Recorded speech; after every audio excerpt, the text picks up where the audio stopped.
Hello, my name is Callista and welcome back to Cinders. In the last episode, we were instructed to prepare dinner and Sophia here is helping us. So we're trying to see if we can have a little bit of a bonding moment, maybe try and understand why Sophia is so standoffish, I think would be the polite way of putting it.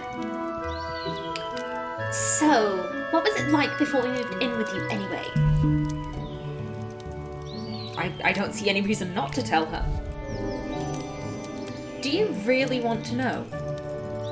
Of course. We've got to talk about something, or else it'll be awfully dull in here. You can't just admit that you're actually interested in my life.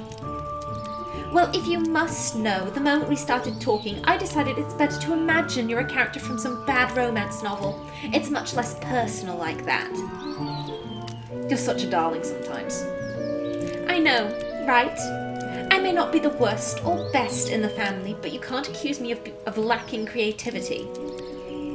But let's get back to that book you're in. Well, life was different when Father was still alive. More carefree, although I suppose that's how childhood is. Father had a way with kids.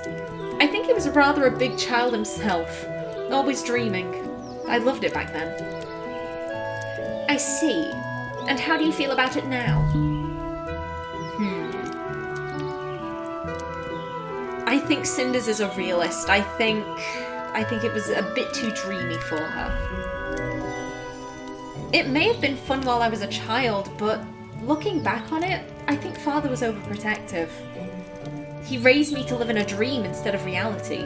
Unfortunately, life is a lot more complicated than fairy tales. You can say that again. Imagination can only work so far, and all dreams eventually come to an end. You're right. Sometimes I wish Father had better prepared me to be awake. What about your mother? Do you remember her? Unfortunately, she passed away giving birth to me.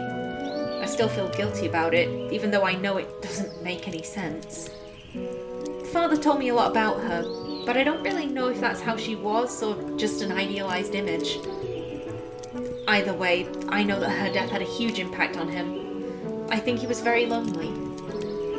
Perhaps that's why he preferred to get lost in his dreams rather than face real life. I'm sure it got even worse after we came into your life, huh? Ew, this onion is making my eyes wet. Give that to me, I'll chop it. If you rinse the knife first, it shouldn't sting that much. As for you, I'd say my life was definitely different after you came in. Oh, just be honest. I know your life has been miserable ever since your father married our lovely mother. Trust me, it's not like Gloria and I wanted this either, and yet, here we are, one big happy family. You can be awfully cynical at times. Oh, you've noticed. Fine then.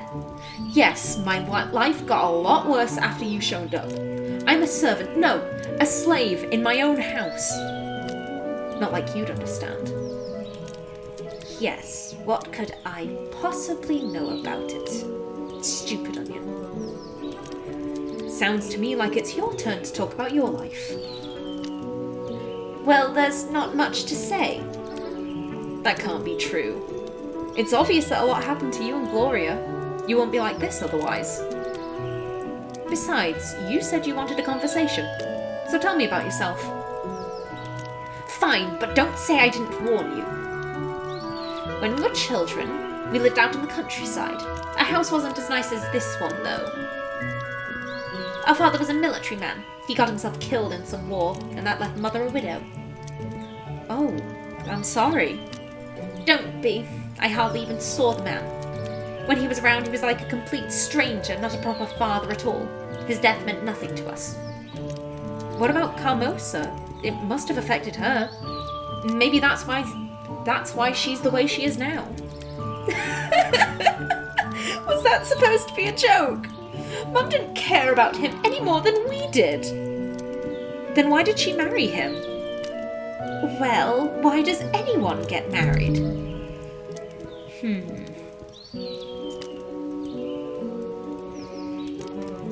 these are both true. To be honest, they're all true. I don't think Cinders is as naive to say that everyone marries for love, and I don't think she's as cynical to say that everyone marries for political gain, so I'm going to say for many reasons. There are lots of reasons for people to get married. I don't think I can give one solid answer. Some do it to attain higher status or more riches. It's also a way to ensure you aren't alone when you're old. And sometimes love, or at least mutual respect, plays a role too. You're right. For instance, an ugly girl like me would only attract men looking for status. They would try to climb the social ladder using my back for rungs.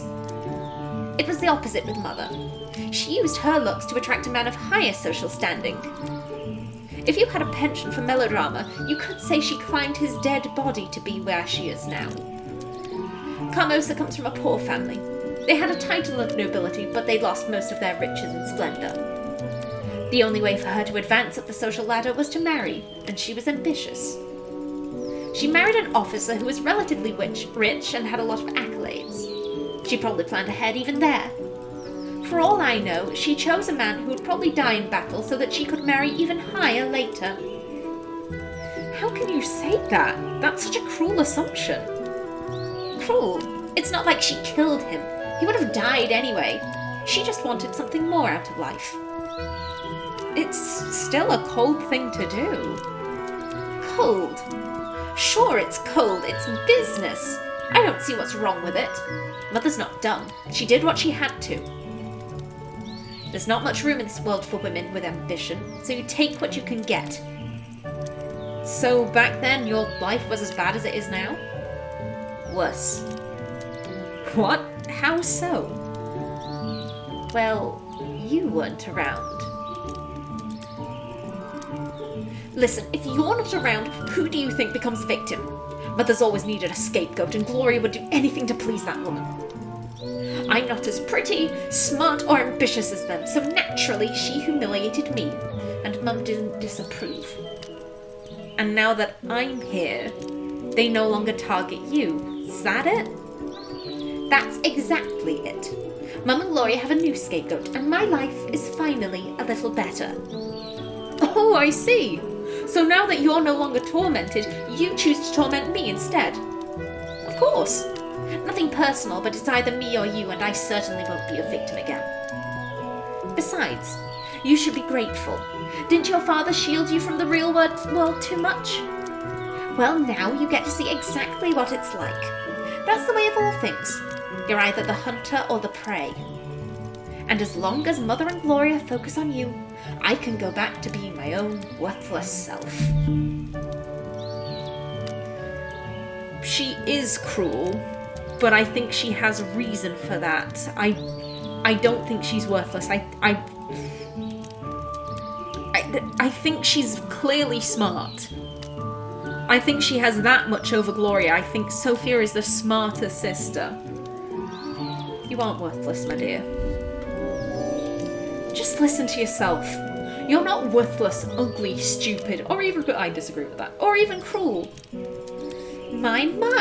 And what has made you an expert all of a sudden? That's ridiculous. It's obvious the person you hate the most is yourself, but you have no reason to. So you make up all these excuses like you're too stupid or ugly or worthless when you know it's not true. It's still an easy way out, isn't it? You prefer to convince yourself you're nothing, so that nobody will expect anything more from you. You don't have to change or do anything if you're worthless after all. And you sound like you're trying to convince yourself that you're all-knowing. You're not worthless, Sophia, you know that. It's almost endearing how hard you try to see the good in other people, but you're just being naive. It's not naive at all. I was paying attention when you were talking, and I learned something important. You think you're worthless because you can't measure up to Carmosa or Gloria, but it's the opposite.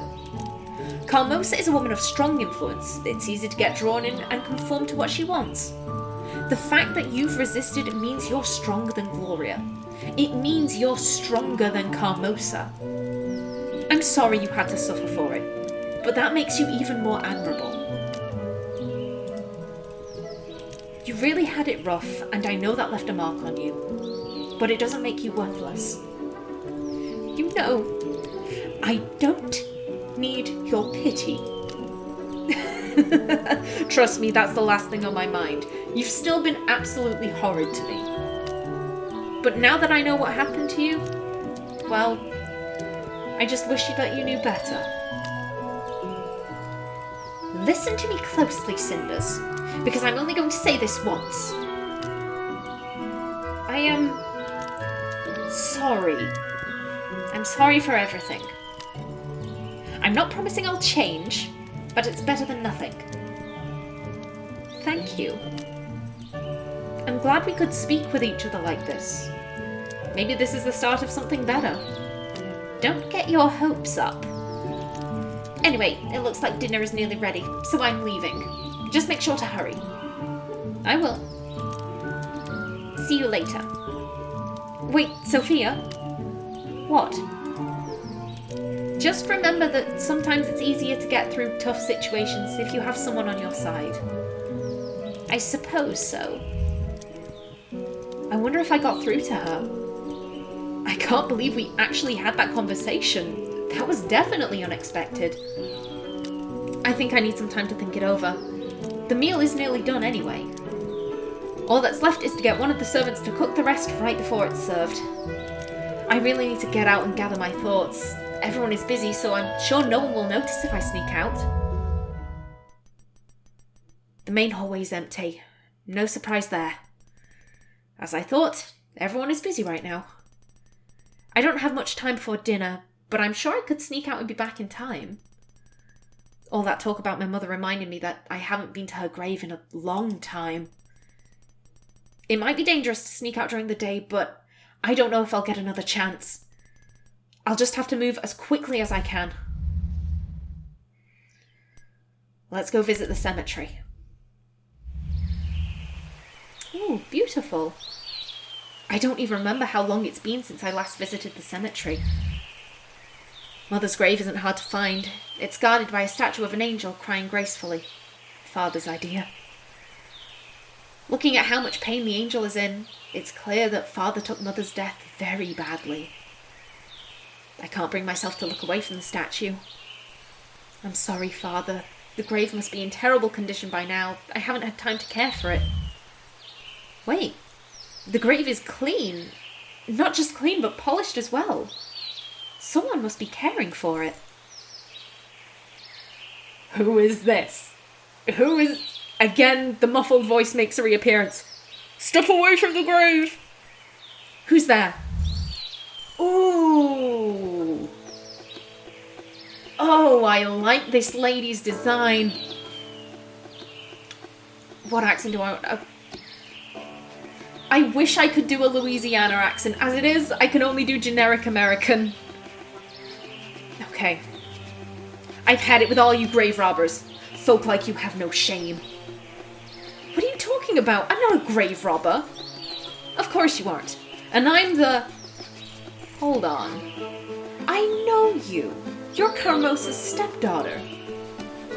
I am? I suppose you know Carmosa? No Carmosa? Of course not. But I sure know you. Well, I guess you have an advantage over me then.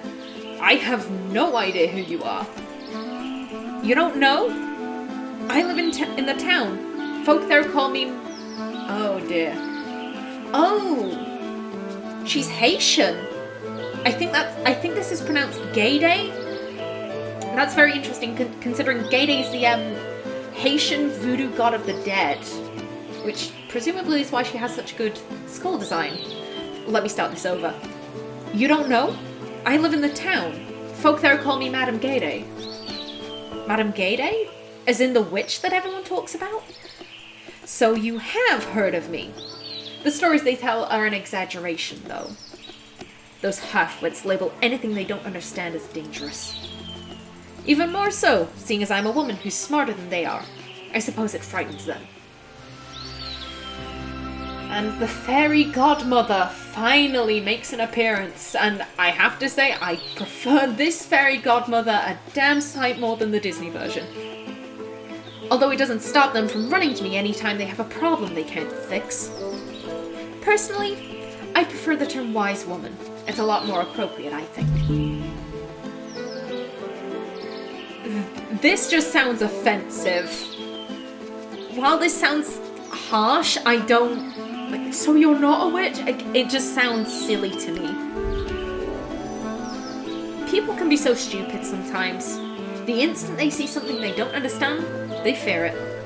It's ridiculous and close-minded. Damn sure it is! That's a very bitter outlook on life, though. I'm sad that someone so young already sees the world that way. It's sad, but you said the exact same thing. I'm old and bitter, child. The world has thrown its worst at me, but you are young. You should be dreaming of doing great things, not going around calling people stupid and close-minded. So I'm supposed to be a naive dreamer just because I'm young? That's ridiculous. If you continue to argue with me, I'll turn you into a toad. Wait, I thought you said you didn't know magic. I only said that the stories about me have been exaggerated, but that hardly matters now. After all, it got you to stop arguing, didn't it? True, but still. Why are you here anyway? You scared me when you shouted at me. I was just visiting an old friend. I was on the way back? I think that's supposed to be I was on my way back from picking some herbs in the forest by the lake. Oh? I've heard that the forest and the lake are special. My father used to tell me that they're magical. And we're talking about magic again. I can't help it. The atmosphere here is so mysterious. It does feel as if this place is magical. Do you believe in magic? I believe in myself. I really like that. I prefer to believe in myself. But that didn't really answer the question. Well, it hardly matters whether magic is real or not. Some people think their life is ruled by fate. In reality, it's just easier for them to blame everything on fairies instead of their own mistakes. I prefer to take my fate into my own hands, so it doesn't matter if magic exists. I'll still aim for what I want.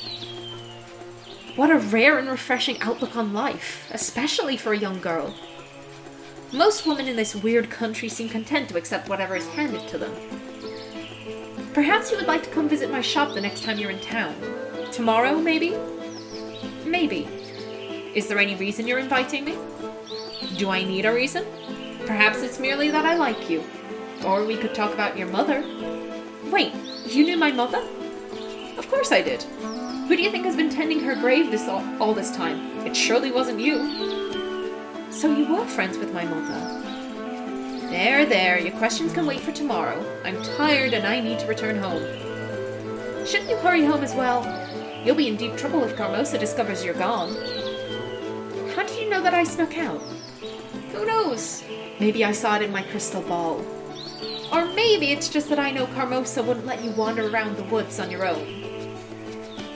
I really want to see you tomorrow, but it won't be easy. Carmosa usually keeps a watchful eye on me. Well then, you'll just have to think of something, won't you? You won't get anything out of life if you don't take a few risks. I guess so. I'll try to come tomorrow. Excellent. I'll see you then. Take care of yourself. That was certainly an unexpected meeting. But what a character! I definitely want to speak to her again. For now, I better just concentrate on getting home. Magic or not, the witch was right about one thing. If Carmosa finds out I snuck out, I'll be in deep trouble. Yep, let's hurry home. All clear in the main hall, and I don't hear anyone screaming my name. Looks like I made it back in time. This guy was Irish, wasn't he? Oh, pardon me, ma'am. I was just on my way out. Hey, I know you. You're that man who was with Tobias last night. Keep your voice low, miss'm. I'm trying to remain incognito here. What are you even doing here? Oh, nothing important enough to bother you. 'Tis merely boring business stuff. Is that supposed to be a joke? Oh. I don't like... This is begging. And I don't think she'd beg.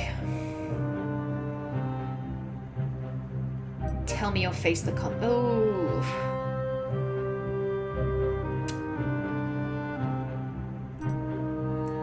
I've played her as being very curious so far, and I don't see why I should change that. You'll tell me why you came, or you'll face the consequences. A little lady trying to threaten me. What could you possibly do to me? I seem to remember that your errand here last night was supposed to be a secret. How would Carmosa feel if you broke your oath and let someone like me find out that you came here? And I have to wonder what Tobias would think if I told him you returned here on a secret errand. Do you think he'd hire you again? Fine, I'll tell you, you cunning girl. You're no different from the Lady Carmosa. I only came here because I had some knowledge that I figured Carmosa would pay a few coins for. What sort of knowledge? I've said enough already. I'm out of here. Well then, that was certainly suspicious. I wonder what sort of information Carmosa would consider valuable. I'll have to investigate more on my own if I want to know. I could ask someone else in the household if they know anything about this guy. Carmosa is certainly out of the question, but maybe one of the sisters? Then again, I can never tell if they're on my side or not. It might be best to play dumb and see what happens. Ooh, I am gonna ask Sophia. She is my friend now, and I am gonna hope that she tells me. Come on, Sophia, don't let me down. Maybe Sophia will know something. She's always watching and listening to everything in the house. I'll go look for her. Now that's just great. She's not here either. I thought for sure she'd be hiding out in her room. I don't hide, Sophia. What are you doing in my room? Mother said dinner's almost ready, so I had to come fetch you. Where have you been? I was washing up, but I ran into a strange man on the way back. Do you have any idea who that was or what he wanted? You seem to always have a good grasp on what's going on here. I usually do, regardless of what Mother and Gloria think. That strange man came by earlier today. He said he had some important information for the lady of the house. Gloria tried to send him away, but Mother ordered her to let him in. Do you have any idea what his information was? Well, I wasn't really invited to their secret meeting. That's too bad. I was hoping that you'd know a little more. I said I wasn't invited. I didn't say I didn't go. I managed to overhear them talking about a grand ball. Something going on at the palace, it seems. That's all I heard. What's the grand ball? I haven't got a clue. This is the first time I've heard about it. Well, thank you for the information. I don't see why you're thanking me. It's hardly an exciting secret. Anyway, you should hurry up and get to the dining room. Mother would maul us both if you were late. A few hours later. I'm so worn out. Of course, Carmosa would order me to help the servants wash the dishes. I wasn't much more than a servant during dinner either. Unlike the servants, I don't get paid though. Honestly, I'd rather they don't even invite me to dinner. Picking of the leftovers is better than waiting on them. At least I had something to occupy my thoughts while I did chores. A lot happened today. First, there was that talk I had with Sophia. I'm surprised that she was willing to open up to me. Usually she's so quiet and moody. She even smiled at me a few times during dinner and treated me better than usual. I wonder if she's reaching out for a friend. Maybe the two of us could be friends. I think so. Her circumstances aren't much better than mine, really. And at least I had a happy childhood. She's been mistreated all her life. I wonder if I'd be the same as her if I was in the same situation. But even though she's rough and cynical, she's proved today that there's a smart and sensitive girl under all of that. If she stopped pushing me away, I think I could grow to like her. Still, the talk with Sophia is nothing compared to meeting Madame Gady in the cemetery. What a woman! She's fascinating, but I just can't figure her out. She might look imposing, but she doesn't scare me. She feels familiar and trustworthy. It's clear she cared about my mother, otherwise she wouldn't be tending to her grave. I should visit her in the town tomorrow as soon as I get the chance, at least to thank her for keeping Mom's grave clean.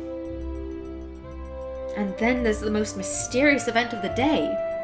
That weird man coming by the house. He was with Tobias last night and now he's back to see Carmosa? Something must be going on here. I wonder if Tobias knows why he came. Whoever that man was, he sure gets around. And how did someone like him know about the grand ball at the palace? He said that Carmosa might be interested, but I'm not sure I see the connection. I should probably investigate. So many questions in just one day. This might be my big chance to finally change my life. But I'm too tired to think about it right now. After everything I've done today, I'm feeling so worn out, I can barely stand. I had hoped I'd have time to read a book before bed, but I need sleep. Maybe I'll have more energy tomorrow. Oh, I feel like I slept a while. That's strange. It looks late morning, but no one came to wake me up. Again. I wonder why. Time to get up and see what the day has in store for me. Probably more trouble. Strange. No one's in the main hall? I wonder where everyone went. Normally, Carmosa would be all over the place handing out orders to everyone. If she went somewhere on business, she'd definitely wake me before leaving. Where are the girls, anyway? Would you... oh god, I can't remember Gloria's voice. It was posh and high-pitched. Would you shut up and listen to me just this once? That's a bit too high-pitched. Why should I? You're not the lady of the house, so stop acting like it. I'm not taking orders from you. Oh no, not this again. And here I was hoping that everyone had just disappeared. I'm surprised, though. The voices are coming from Carmosa's study. I thought it was off limits. I'd better check it out. I'm not taking any orders from you. You shouldn't even be in here in the first place. Excuse me, you shouldn't even be in here I'm gonna just start this sentence over again. I'm not taking any orders from you. You shouldn't even be in here in the first place. Then tell me who you think should be in charge of the house right now. I don't see anyone more qualified. Wow. So this is what Carmosa's private study looks like. A bit barren compared to when it was Father's room. Did she have to get rid of everything that was even remotely pretty? Did she hate it that much, or did she just need the money that badly? What are you doing here? I could ask you the same thing. Isn't this place off limits to everyone? Oh, Gloria's just on another one of her delusional power trips. Why else would she be here? Shut up, you little... Hang on. What's going on here? Where's Carmosa anyway? Who knows? She left early this morning without saying much, and now Gloria's distraught. She left for business and she said she'd be back in 2 days. It happens and I'm not distraught. I'm merely trying to maintain order while Mother is away. I don't recall Mother leaving you in charge. Shouldn't it go without saying? Who else would be capable? All you're good for is foolish commentary. Who knows? Maybe she'd rather appoint Cinders as head. After all, she's been handling herself a lot better than you lately. Both of you stop arguing right now. Oh. Oh dear. Oh,